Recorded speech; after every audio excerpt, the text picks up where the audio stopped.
Okay, are you ready? Today's study tip says, check your grade each week. They are updated Sunday nights on my website, drhayes.com. Make sure it is correct, and this will help you keep a pulse on your status in the class. So it is good to check frequently.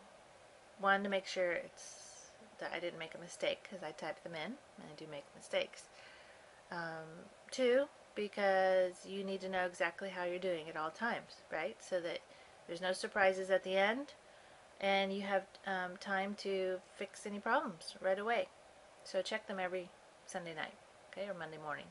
If I forget to post them, sometimes I do, I have a busy weekend, just email me and say, I don't see the updated grades. Can you let us know when you update them, or did you forget? Oftentimes I do update the grades, but then I forget to actually upload them onto my website, so let me know. Chapter 10, Sensory. So we're going to do a lab on the eye, ear, and vestibular apparatus in another couple weeks. But for chapter 1, or for chapter 10, we're going to put it on exam 1 for the lecture.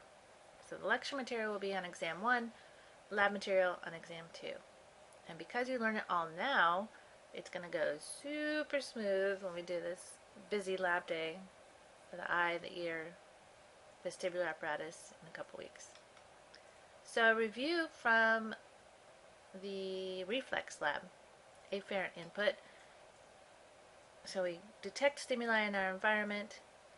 Each receptor has its own specialty. The stimulus is converted into electrical signals. This is called transduction. This is a word we use in physics class. Transduce. Input goes to the brain to be integrated, and we mentioned in lab some types of receptors: photoreceptors, chemoreceptors, nociceptors, thermoreceptors, mechanoreceptors, osmoreceptors. Today we will add proprioceptors in muscles, help sense body position and fine motor control. Do you remember those from anatomy? Proprioceptors. If you don't remember all this anatomy, and today there is a ton of it, take some time to go back and refresh your memory. I know you learned it all, but it's not going to be in the front of your brain if you haven't used it for a while, right? So go back, find it, put it in the front of your brain. Two categories of receptors. So we had those different types of receptors.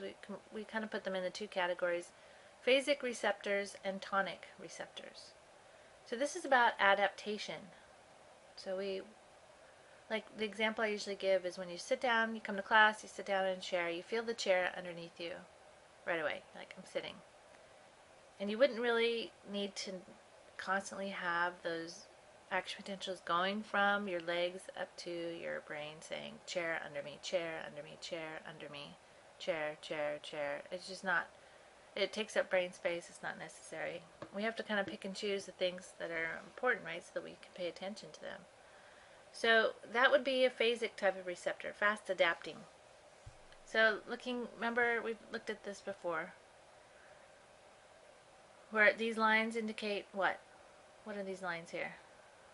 They indicate action potentials going to your brain. So we have a lot of them when you sit on the chair, and then eventually the frequency of the action potentials slows down. Tonic receptors, slow adapting, they don't really stop. They continue to come in and. So right now, for you, you're not feeling the chair underneath your bottom, which is a phasic receptor, but you are hearing my voice over and over and seeing the screen over and over. So those are tonic receptors. Okay? So phasic versus tonic. Phasic are fast adapting. The rate of action potentials to the brain quickly decreases. An example is the Pacinian corpuscle that senses pressure. Maybe that should be capitalized, that P. Pacinian. It's named after somebody, right? It alerts us to changes in the environment. Okay, so when it changes, like you don't feel the chair, but as soon as the chair moves, it'll get going. Your action potential will increase again, right, if somebody pulls the chair out from underneath you. Boy, don't you know that, right? Tonic are slow adapting. The rate of action potential stays the same, constant. And the example is pain receptors. So that when you hurt yourself, it hurts for a while. You don't just hurt yourself and then go, oh, move on. This also I brought up in lab, and it is called the receptor potential, or the graded potential is how I introduced it. This was the resting membrane potential at the bottom, minus 70 millivolts. If you get a small input through receptors, you open a few number of sodium channels, you get a small depolarization of the membrane. So up it goes to 1, say. But not enough to reach the magic number of threshold. So let's say this turning on a light. Okay, a little bit of light, not enough to make you see the light. A little brighter, you get a little more sodium, you get a little closer to threshold. Number 3, even higher. And 4, finally you get enough light coming into your eyes that you reach threshold and you get a full action potential. Okay, so that was called the receptor potential, and that called a graded potential. A little more, a little more, a little more, and then you get the action potential, which remember is an all or none event. You either get it or you don't. This also I'm going through quickly because I think you should know these from anatomy, and if you don't remember, easy, take care of it. Some flashcards maybe. Cutaneous receptors, know these terms and functions. So let's start on the left. We have the Merkel's discs, which are for indentation, so pushing on your skin. The root hair plexus, which is for light brushing, so if your hairs are pushed aside. And of course, you can imagine this would be something that's fast adapting, right? You put on your clothes, the hairs on your skin brush against your clothes all day long, right? So you obviously aren't going to notice your clothes pushing against your skin hairs. Pacinian corpuscle are for deep pressure and vibration. Over on the right, the Meissner's corpuscle are for changes in texture. There's the free nerve ending for touch, pain, hot and cold, which we did in lab, these here. And then the Ruffini endings are for skin stretching. Okay, so know those. So a few stories, we already did those in lab, so that's another reason why I'm going quickly through this. We did the cutaneous sensations. There are more cold receptors than warm. So your book puts a lot of these stories in here, and I'm not sure why this is, so you can think about this. More cold receptors than warm. Why would we be more sensitive to cold? Because we're warm-blooded? I don't know. We could talk about this on our discussion. Colder on the surface, warmer deeper. Cold receptors are on the surface, warm receptors are deeper. I don't know that one either. Really hot or really cold equals pain. I knew that, and you probably did too. Capsaicin is a chili pepper protein. Do you know this? Have you heard this word? Capsaicin. And it stimulates heat receptors and pain receptors. Ouch. Do you like chili peppers? I know some of you like it spicy. Menthol, peppermint. Do you like peppermint? This is in the peppermint leaf, and it's an oil in the peppermint plant, and it stimulates cold receptors. So a lot of people, make it in mints, and of course your toothpaste and things, and your gum, give you fresh breath. It does help. Peppermint helps with digestion. And but for the plant makes it. Why do you think the plant would make something that makes cold feelings? Not for humans, right? It's for the bugs that eat it. So it's to keep away insects. It's a pesticide, really. Made by the plant to keep the bugs away. Itching is caused by inflammation and histamine. So for example, if you get a mosquito bite, your body will make histamines, which we'll talk about more as we get to blood flow and things like that. So as you increase blood flow, you get inflammation and swelling. So that's what causes the itching. There are not itching receptors. That's what they want you to know here, okay? Next, I expect you to remember them from lab. Neural pathways, referred pain, and the receptive field, and the 2-point threshold test that we did. Okay? So those review. So we can move on to the next thing. Okay, taste. Gustation, not to be confused with gestation. What's gestation? G-E. Gestation is pregnancy, right? So gustation, gustatory, means tasting. Taste buds contain 50 to 100 specialized epithelial cells that have long microvilli. So here's a picture of taste bud. Here's all the cells. There's supportive, it says here, tongue surface, taste pore, taste hair, gustatory taste cells, the purple, supportive cells, and then here comes the neuron, sensory nerve fiber. Long microvilli. All buds have 5 taste cells. So I don't know how many are here. 1, 2, 3, 4. One hidden, I guess. No, we no longer believe, scientists no longer believe that the tongue has different regions of taste. So we used to, even when I remember teaching this class just 10 years ago, told everyone the back was bitter, the side was sour. I forgot now where it went. Salty, sour, different regions of the tongue.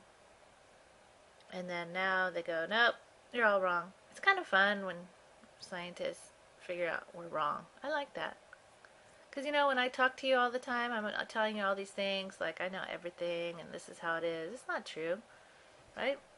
Things could be discovered in 100 years from now or even 5 years from now that show that something's wrong. So, there you go. 5 tastes. Salty. Sodium, you probably remember all these. Salty. Opens sodium channels to depolarize the cell, obviously. Sour has hydrogen channels, like, we'll see a picture of this in a second. Hydrogen comes in and depolarizes the cell. Sugar is what stimulates the sweet cells to depolarize. So sugar binds and opens channels. Umami, this is also new. We never had this until a few years ago. But we used to think we had 4 taste receptors. Now we have 5. And this is called umami, which is a Japanese word. It means savory, like when you eat meat. And that would be amino acids that cause the depolarization of the cell. And bitter, which toxins like quinine is a toxin from a plant. Things taste bad. That would be because of toxins, right? And that's, again, the plant makes that so that we, or bugs, or whoever, doesn't come and eat it. So after cells are depolarized, of course, they release neurotransmitters much like a neuron. So this is kind of interesting. So these taste cells release neurotransmitters, but they're not neurons. Okay? The neurotransmitters stimulate sensory neurons, which then signal the brain. So let's look at a picture. First one. This is the salty one. Sodium comes up and goes through these channels, opens these channels here. Depolarize the cell. Calcium channels open, right, when the action potential travels down. Much like a neuron, calcium comes in, causes the neurotransmitters to the vesicles to fuse, so that's exocytosis. They cross over, they bind to the sensory neuron. Very cool, like a synapse. Sour, hydrogen through the ion channel, and there it goes. Depolarize, calcium, neurotransmitters, and sweet and umami. Well, binds to membrane receptors for sweet or umami. So sugar amino acids, they bind, and then you can see here there's G protein, the whole kind of thing that happens. A little bit different. Closing potassium channels. I don't need you to know these details here. I just need you to know that there is depolarization of the membrane, okay, and a neurotransmitter is released. And then bitter, here's the quinine binding. This also happens to have a G protein involved. Details not necessary, like I said. Know what binds. Know what that there is an action potential, depolarization, exocytosis, neurotransmitter, and stimulate the sensory neuron like a synapse. Okay? G proteins needed for sweet, umami, and bitter are called gustacins. That's a pretty good word. It transduces, right? Kind of puts the word transduce with the gustatory, so that's easy. Okay, stories about taste. Taste buds only live 10 to 14 days, but don't worry, they regenerate. Yeah, that makes sense, right? Because they kind of get roughed up quite a bit in your mouth. 80% of what we experience as taste is actually smell. That makes sense, right? You get a cold, and you're so excited to eat something, and then you're like, oh man, I can't even taste it. Or when you were a kid, you had to eat something you didn't like, so you just plug your nose and swallow it. There you go. Cats cannot taste sweetness, your book says. I don't know. Somebody research that. Discuss it. Cats cannot taste sweetness. You would think at least the baby cats could, right? Kids in the U.S. like sour candies more than their parents. Why the U.S.? I don't know. I'm just repeating their stories. I love stories. So I love these things, right? I'm always a storyteller, but I don't know these stories. I mean, not in other countries? Why would that be? I like sour stuff. I don't know if I like it more than my kids. Huh? And PTC, phenylthiocarbonide, can only be tasted by 70% of people, and some are super tasters. So there's this, I don't know, if you can remind me in lab, maybe I can find some of the PTC paper. We have some, and it's just a little piece of paper. It looks like pH paper. You just dab it on your tongue to see if you can taste this chemical. It's done in a lot of like our human heredity class and things like that, because it's usually genetic. If your parents can't taste it, you probably can't taste it. And if you can and your mom can't, that probably means your dad can. But some people, I mean, it's usually just a bitter taste. Some people don't just get a bitter taste. They get it like, ew, ah, like they want to throw up a little bit. So those people are usually like kind that can't eat red velvet cake. They taste the red in the red velvet cake. Or like red frosting. They're like, ew, this tastes terrible. It tastes like red. Most of us can't taste food coloring. So there you go. It's kind of fun. Good stories about taste. Now we smell. So here we have, this is a funny shape here. This is a tooth and the lips and the nose. Remember the nasal concha, so the air flows past the olfactory bulb, which has all these neurons down cilia here in the nasal cavity. So here we are in the nasal cavity, cilia, olfactory receptor neurons. They get the signal, they send it through the cribriform plate of the ethmoid bone. Oh, that's some good anatomy there, baby. Glomeruli, this sends a signal then from the to the brain, okay? Through all these supportive cells, we'll call them, okay? So the olfactory bulb, the nasal cavity, the olfactory receptors, cilia, and of course holding it all together, columnar epithelial cells. Oh yeah, so you need to remember all of these parts. So olfactory receptors, each receptor makes specific protein receptors. This makes sense? Each neuron receptor, which is the neuron, makes specific protein receptors in the membrane for odorant molecules. Approximately 380 different receptors, but with a combination we smell 10,000 odors. So binding of the molecule causes a second messenger reaction with the G protein, adenylate cyclase, You know the steps.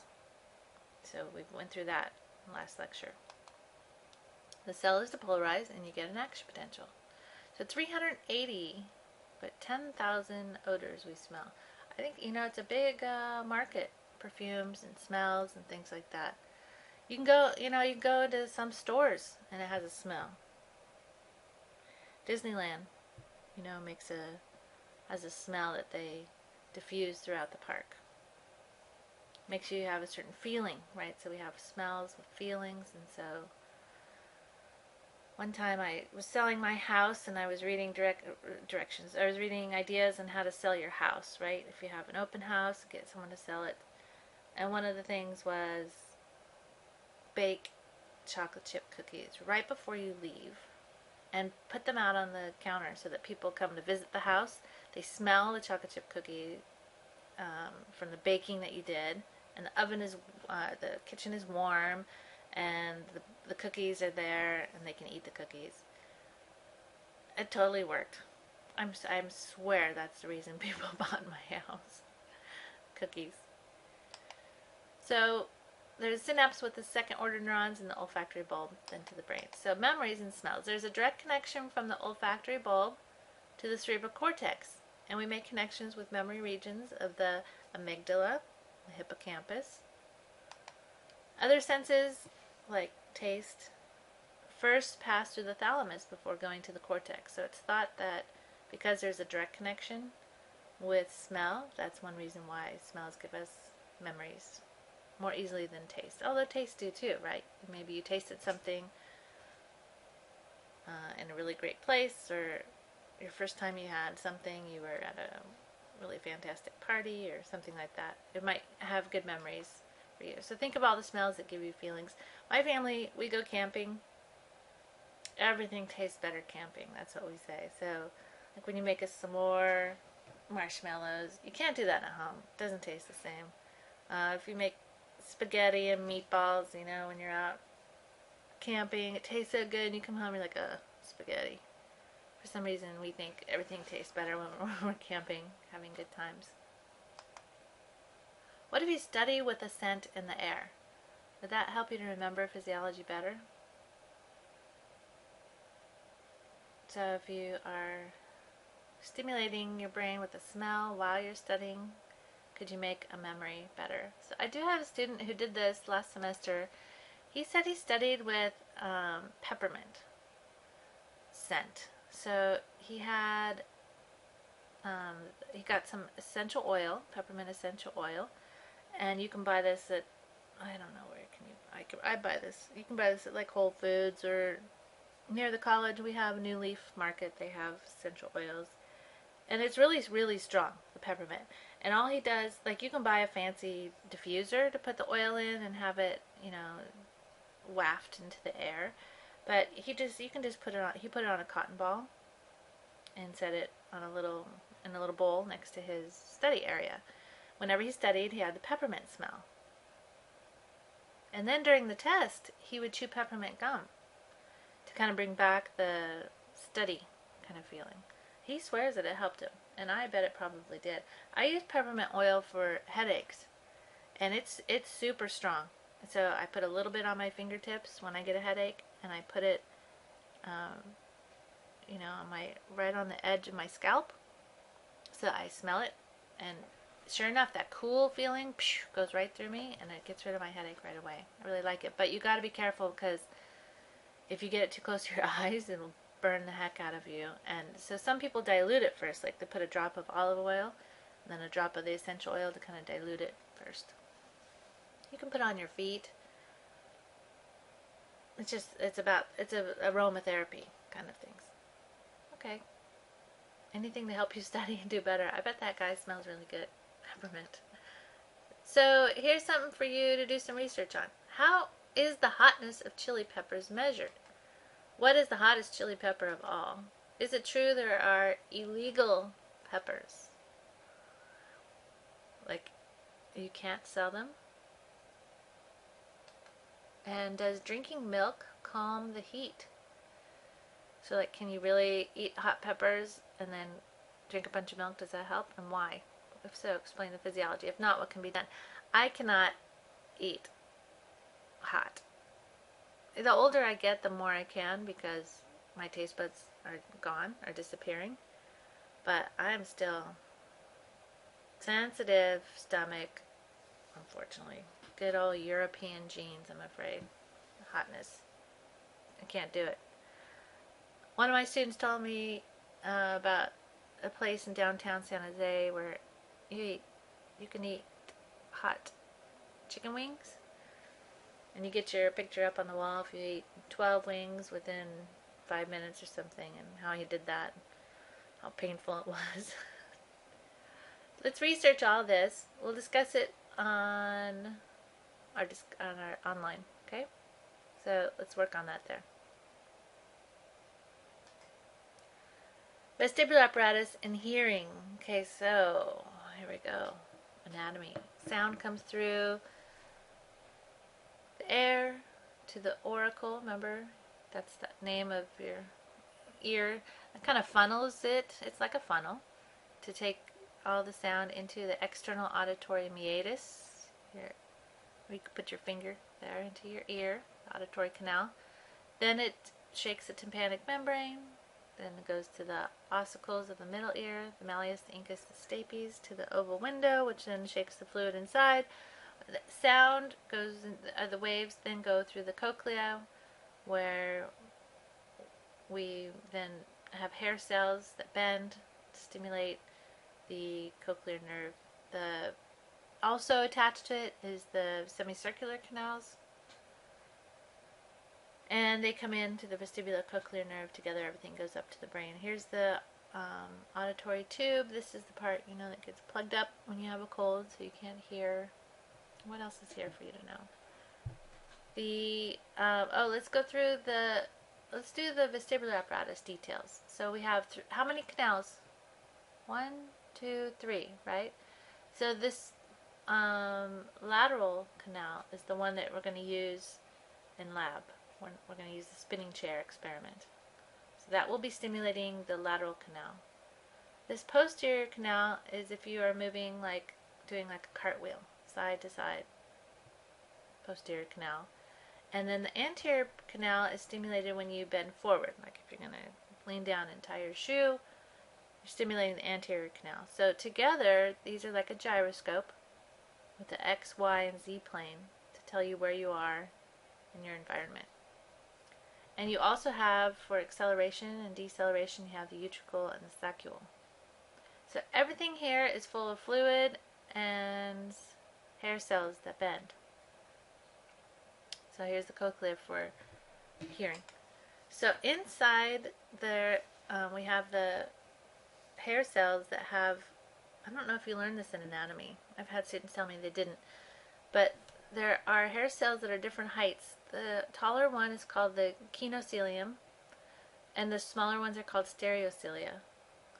And when they bend at rest, they're sending constant action potentials, just to kind of let you know where you are in your environment, like you're sitting straight up, okay, at rest. But then if you bend one way or the other, you could be stimulating them or inhibiting them depending on which way they move. So in this case, they're moving towards the kinocilium, and here they're moving away from it and pulling it. So that changes the amount of action potentials. And this tells your brain, okay, she just started spinning her chair to the left, or she's spinning her chair to the right, or she's doing somersaults, or whatever it is that you're doing. Okay, so the semicircular canals, this is kind of interesting. I think you should underline this, highlight this. The endolymph inside there has high potassium. So circle that. Pay attention to that, because that is unlike what we've been learning. So the extracellular fluid, remember, has high what? Outside? High sodium. So this is unique here. So the fluid moves according to body position and bends the hair cells. If the stereocilia bend towards the kinocilium, then the potassium influx is going to happen, and it will depolarize the membrane. If the stereocilia bend away, hyperpolarizes. Okay, so it inhibits. The hair cells are therefore mechanoreceptors because they are bent, and that makes them go, right? So it's not because of sound or something like we've been having input like that before. Now we're actually taking those cells and moving them, and that makes the channels open. Signals go to the vestibulocochlear nerve. What number is that? Do you remember your cranial nerve numbers? Number 8. In lab, we'll do vertigo. We'll talk about vertigo and nystagmus. Have you heard that word? Vertigo? Nystagmus? Have you heard of that one? That's where your eyes jiggle back and forth. So we'll talk about those and we'll experiment.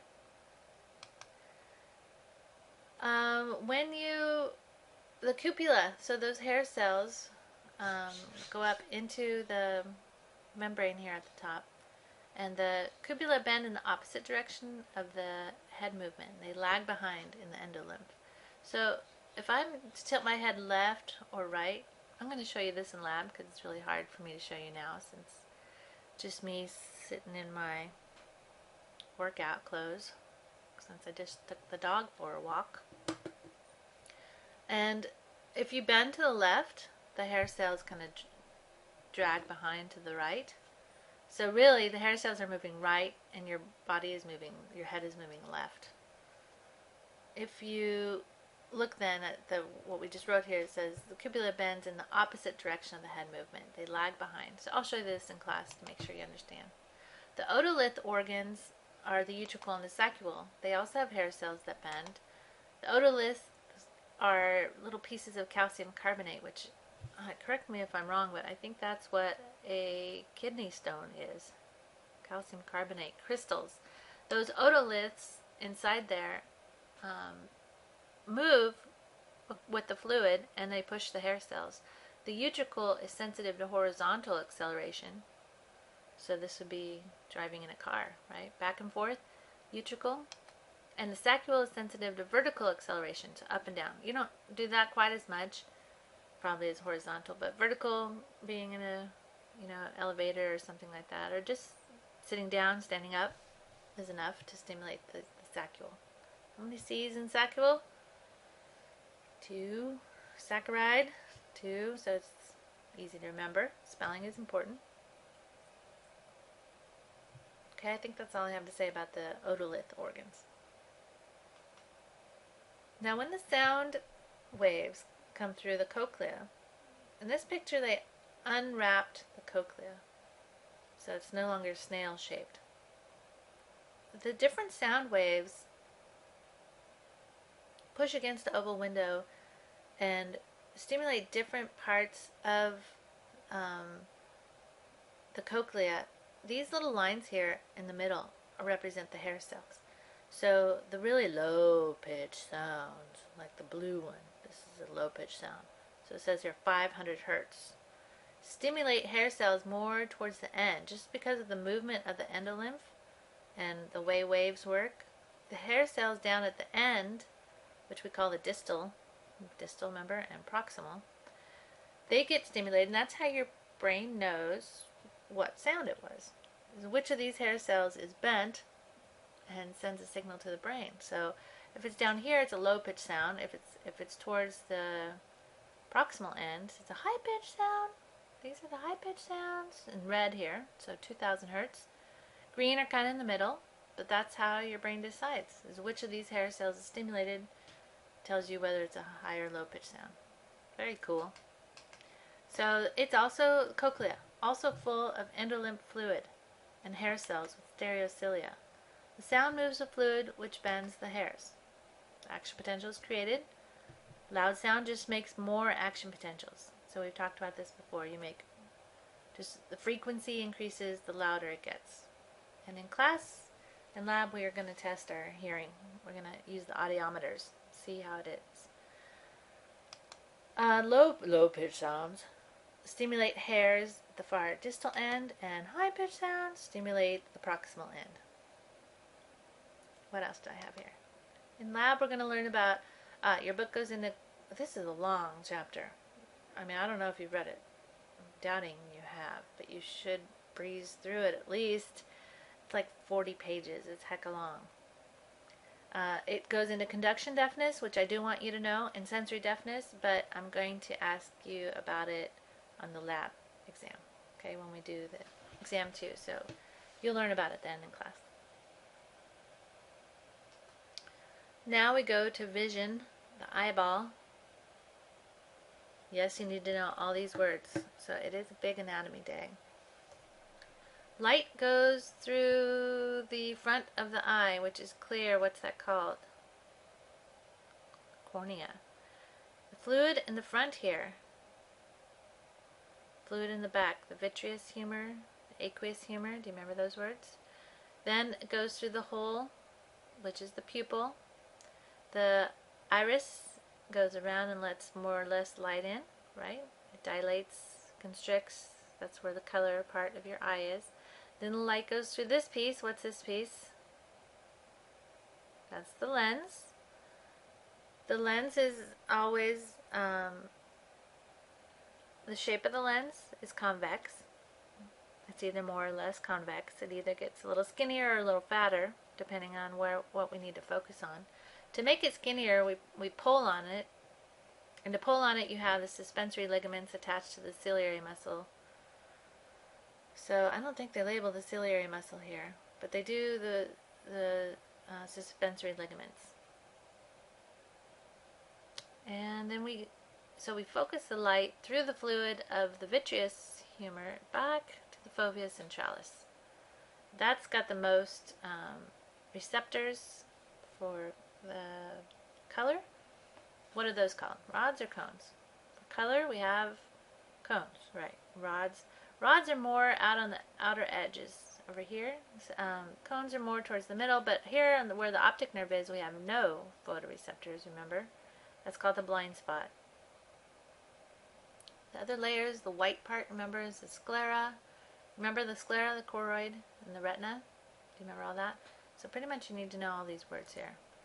View of the retina is seen with the ophthalmoscope. So you're going to do this in class. We've got a couple of ophthalmoscopes. You're going to try to look in each other's eyes like you would at the optometrist. And what you're looking for is blood vessels mostly. You're going to see a lot of blood vessels. And then we're looking for the yellow spot. I think you should be able to see it. The fovea centralis you can't see. It's just a dent in the back. But the macula lutea, which is full of lipids, right? That's why things are yellow. Lutea. I'm sure you've heard of the corpus luteum in the female. So we'll review that. Anything with lutea means yellow. So you look for that. The optic disc I don't think you're going to see, but you'll see a bunch of blood vessels if you can get in there. When the light or image, in this case a pink arrow, comes through, it's focused onto the back, and it's actually smaller and upside down. I don't know if you knew this, but because of the fluid and a lens, it causes things to turn upside down. It's just the way it is. If I gave you a fluid and some lens right now, you could look on the other side of some just water. If I gave you water and a lens, this would happen. It's just how it works. And so your brain flips it up for you to see. So the image is inverted upside down on the retina. We live our whole lives flipping everything upside up. To look for things at different distance, we have to change the shape of the lens. It's always, we don't change the shape really. It says change shape, but we don't. We either make it fatter or skinnier. It's always convex. So here we have it kind of skinny. It's pulled tight. Now to pull it tight, so it says lens thin and focus for distant vision. You actually have to take the ciliary muscle, which is circular, and you have to relax it. And when you relax it, it stretches out. Here's at the bottom is when you contract it. Do you see that? It gets a little, the diameter across gets smaller.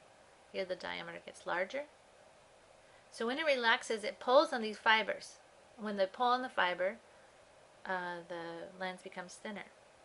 And students often have trouble because I just said the muscle relaxes and that pulls. And usually you would think, in order to, if you relax the muscle, why would that pull? But that's because of the circular shape. So when the circular muscle, ciliary muscle, relax, it pulls on the suspensory ligaments, which makes the lens thin. When the ciliary muscle contracts, the diameter becomes smaller, the suspensory ligaments become relaxed and kind of floppy, and that lets the lens become thicker, fatter, always convex shape. And that's what we need for close vision. Okay? So this is called accommodation. In order to see distant, ciliary muscle relaxes, ligaments tighten, and the lens is flattened and slightly convex. To see close, the ciliary muscle contracts, the ligaments relax, and the lens is more convex. So here's some of the problems with the eyes and how we would fix them. So emetropia is the word for normal vision, so you should know that. How many of you have normal vision, good vision? We can take a vote in our class when we have lab and see. It's only like half. Like half of us wear some kind of corrective lenses. It's really quite a bit. Not very helpful if it was like, 1,000 years ago. Some of it would not be survival of the fittest for me. I'm not very fit. I've been wearing glasses since I was 17. Myopia is what most of us who wear glasses have this problem. As we grow, the eyeball it starts out small, short, and that's okay because we only need to see up close to our mommies. Okay, but as we get older, it gets longer and it should go and stop. But for some of us, it continues to grow so that the focal point becomes blurry because the focal point is now way back here, right? So to fix that, we go to the optometrist. We get a lens that's this shape. This is called concave. What's this one called? Convex. So this is like the one in your eye. This is not. Concave lenses, and that's where they put up different lenses and they go, what's better for you, 1 or 2? 3 or 4? And it's so stressful, right? And I go back, and you go back, and you do 3 again. I don't remember. Especially because you get a pair of glasses for a whole year and you want them to be right. And they're heck of expensive. Hyperopia, or that's called myopia, nearsighted. So those of us with this vision can take off our glasses or take out our contacts and we can read, see up close just fine. Okay, but we can't see far away. Some people just wear these for driving, right? They call them their driving glasses. Hyperopia is someone who is farsighted and the rays focus behind the retina. So their image is blurry also, but because the eye is short. So they need lenses that are convex shaped so that actually brings the light in to focus in the correct spot. And I don't find a lot of students, just a couple each semester, maybe one. This is usually kids, little kids, because children, of course, as I told you, have shorter eyeballs. So by the time they get to school, they're 7 or 8, they should be here, emetropia, but some are not, and so they'll get a pair of glasses for reading at school. But they usually grow out of it, and then hopefully they don't continue to go too far to need concave lenses. Astigmatism is when there's like a irregular shape to the lens, and that causes some of the rays to go off at an angle like this. So you fix them with an uneven lens. That makes sense, right? Just the opposite to fix it. So vision problems, myopia is nearsighted, the eyeball is too long, you fix with concave glasses. Hyperopia is farsighted, the eyeball is too short, so you fix with convex glasses. Astigmatism is uneven lenses, so you fix with uneven glasses. And then this one's not on the list, but I'm adding it because I'm older and I have presbyopia. It's a loss of flexibility in the lens, and that just happens with age. We lose flexibility in our muscles and everything, right? And the presb, P-R-E-S-B, means old. Like, even the word Presbyterian church, it's old church, Presbyterian. Not that the people who go there are old, but it's been around a long time. The eyes need reading glasses. So you've had family members who go, well, let me read this, and they hold it out, stretching their arm. So eventually, when you're in your 40s, sometime 50s, you have to start wearing reading glasses to see. It's a bummer, but I already wear glasses, so now I just put those lenses so I can read. Light comes through several layers of cells before it hits the rods and the cones. I don't know if you remember this. So let's review this. We have to travel through 1, 2, 3 layers of supportive cells, bipolar, amacrine, ganglion cells, before we get to where our goal is. Our goal is the rods and the cones, the photoreceptors. So this is kind of interesting that your body has all this in the way. Really, this seems to be in the way of the light. When there are pigments in the rods and the cones that will be altered when light hits them, and that will tell us whether or not there is light. Okay, so rods, notice, mostly light and dark, and that's good for your peripheral vision, for changes in, like when a car drives by really fast, you don't know what color the car is, and it doesn't really matter what color the car is, you just want to get out of the way of the car. So it's not important to have color on the edge. Cones, though, are straight up. That is important for detail, for color right in frone of you. There is a purple pigment in the photoreceptors called rhodopsin. Have you heard of that word? When there's light, rhodopsin dissociates into retinine, which comes from vitamin A, and a protein called opsin. So the retinine, vitamin A, what's the veggie we all eat that's high in vitamin A for our vision? Carrots. Yes, so carrots are high in vitamin A, which helps us make more retinine. That is true. And a protein called opsin. So that's called the bleaching reaction. That makes sense, right? Light comes in, it's called the bleaching reaction. And when that happens, then you get stimulation, depolarization of the cell. Dark adaptation, at about 20 minutes it can take to make more rhodopsin. You want to adapt to the dark. So let's say you turn out the lights, bedtime, you're lying in your bed, you can't see anything, right? Eventually you can see there's a light on down the hall, you can see a little bit. Well, 20 minutes it takes actually to make more rhodopsin to get your best dark nighttime vision. And then somebody turns on the light in your bedroom and you're like, ah, right? And then you have to go back again to waiting 20 minutes to see again. That's crazy, huh? 3 types of cones, 1 type of rod. Do you remember the colors? The cones, notice here we are in colors. Blue, here's the wavelength of light. So light also has wavelengths. So here we go again with waves. The higher wavelengths so it goes violet, blue, cyan, green, yellow, red. So here's the red. So the L stands for long wavelength. So the longer wavelengths stimulate the red photoreceptors. The medium, green, stimulates pretty close, 534. Short, way down here, are blue. And then here's at 498 are the rods. And there are times when you could stimulate all of them, right? Like this number here is, what's this, 4, 10, 20, 30, 40, 50, 60. Say we did 460.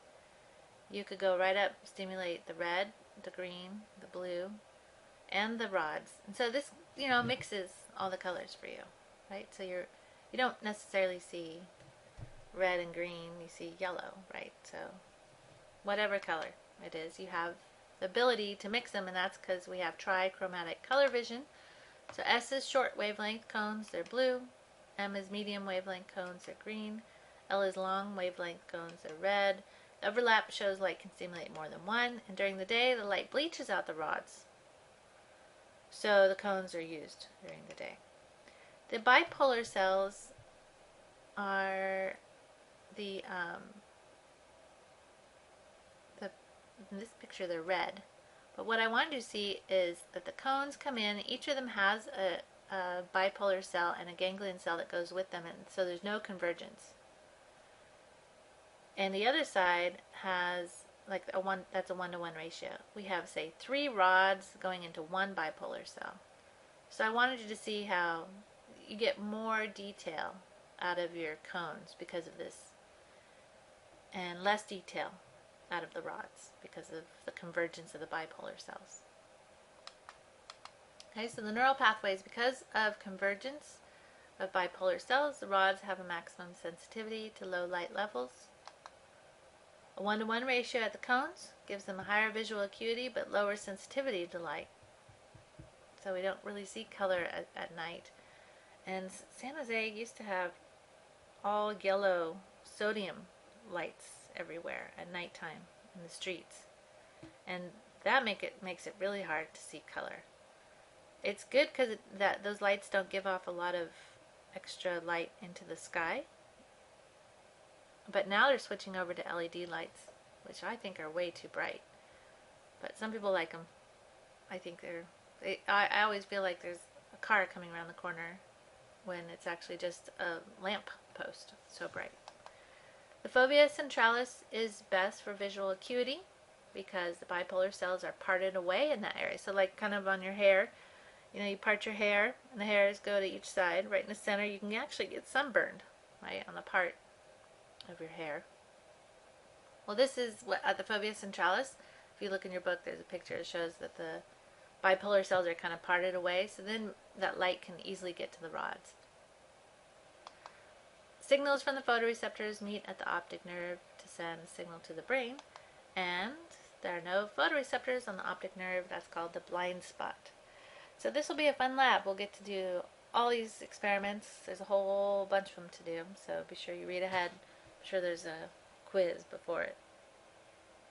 That was a lot to do today. Hopefully you remember a lot of it from your anatomy class. If not, get to work. I think we're done.